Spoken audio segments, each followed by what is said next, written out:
আজকে চলে এসেছি কচু শাকের একটা রেসিপি নিয়ে।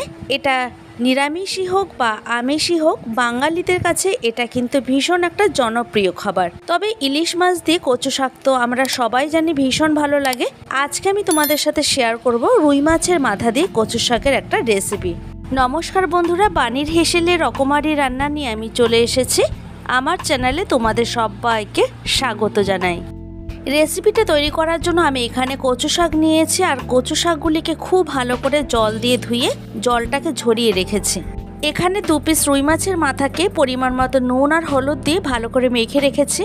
এবার চলে আসলাম কচু শাকটি রান্না করার জন্য।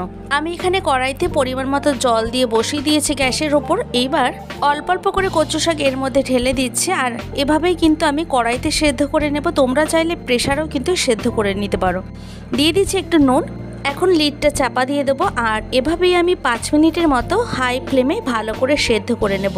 এখানে ঢেকে রাখাতে কচু শাকটা কিন্তু খুবই তাড়াতাড়ি সেদ্ধ হয়ে যাবে। এবার ঢাকনা সরিয়ে নিয়ে আবার একটু এইভাবে নেড়ে চেড়ে নিচ্ছি।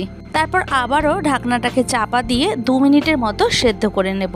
তো আমার এখানে দেখো কচু শাকগুলি খুব সুন্দর মতো সেদ্ধ হয়ে গেছে। এমনিতেই কচু শাকগুলিকে সেদ্ধ করলে অনেকটা পরিমাণে কমে যায়। এবার গ্যাসের ফ্লেমটাকে আমি অফ করে দিয়ে একটা স্ট্রেনারে খুব ভালো করে ছেঁকে নেব। এখানে আমি কচু শাকগুলিকে চেপে চেপে জলটাকে বার করে দেব, না হলে কিন্তু একদমই ভালো লাগবে না। এরপর কড়াইটাকে পরিষ্কার করে নিয়ে আবারও বসিয়ে দিয়েছি গ্যাসের ওপর। এখন আমি এর মধ্যে দিয়ে দেব পরিমাণ মতো সর্ষে তেল। এখন গ্যাসের ফ্লেমটাকে একদম হাইতে দিয়ে আমি তেলটাকে গরম করে নেব। আর মাছ ভাজার ক্ষেত্রে তেলটাকে কিন্তু খুব ভালো করে গরম করে নেওয়া খুবই দরকার। এখন একে একে রুই মাছের মাথাগুলিকে দিয়ে দিচ্ছি। গ্যাসের ফ্লেমটাকে মিডিয়ামে রেখে এখন মাছের মাথাগুলিকে খুব ভালো করে ভেজে নেব। এই কচু শাকের রেসিপি আমি জানি তোমাদের কারোর অজানা নয়, তবে আমি যেভাবে রুই মাছের মাথা দিয়ে প্রায়শই বানিয়ে থাকি সেটাই আজকে তোমাদের সাথে শেয়ার করছি। তো দেখো আমি এখানে মাথাগুলিকে এইভাবে একটু চেপে চেপে ভেজে নিচ্ছি। যখন কচু শাকের মধ্যে এই মাথাগুলিকে দেবো তখন কিন্তু খেতে ভালো লাগবে। তো ভাজা হয়ে গেছে মাথাগুলিকে এবার তুলে নিলাম।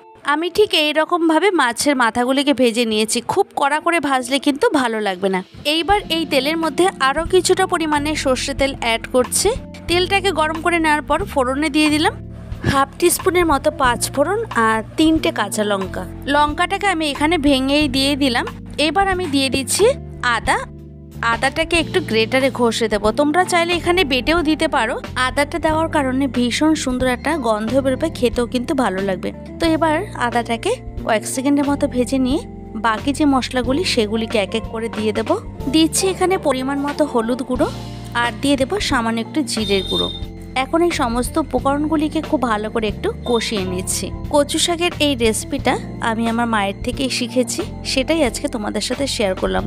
এরপর এর মধ্যে ভেজে রাখা মাছের মাথাগুলিকে দিয়েছি, তারপর কচু শাকগুলিকেও দিয়ে দিলাম। এখন এভাবে কচু শাকটাকে এই মাছের মাথার মধ্যে খুব ভালো করে মিশিয়ে নিচ্ছি। কচু শাকটা তো অনেকেই পছন্দ করে, আবার অনেকেই আছে পছন্দ করে না। তবে যারা পছন্দ করে তারা তো জানে এটা কতটা সুস্বাদু। আমি এখানে মাছের মাথাটাকে দেখো এভাবে খুব ভালো করে শাকের মধ্যে মিলিয়ে দিচ্ছি। দিয়ে দিচ্ছি 2 টিস্পুনের মতো চিনি। আমার এখানে কচু শাকটা একটু মিষ্টি মিষ্টি খেতেই বেশি ভালো লাগে, তাই এখানে 2 টিস্পুনের মতো চিনি ব্যবহার করেছি। এখন চিনিটাকেও শাকের মধ্যে খুব ভালো করে মিশিয়ে নেব, আর এভাবেই দেখো কন্টিনিউ আমি নেড়ে চেড়ে নিচ্ছি। এতে নিচে থেকেও লাগবে না, আর জলটা শুকিয়ে যাওয়া পর্যন্ত আমি এখানে অপেক্ষা করব।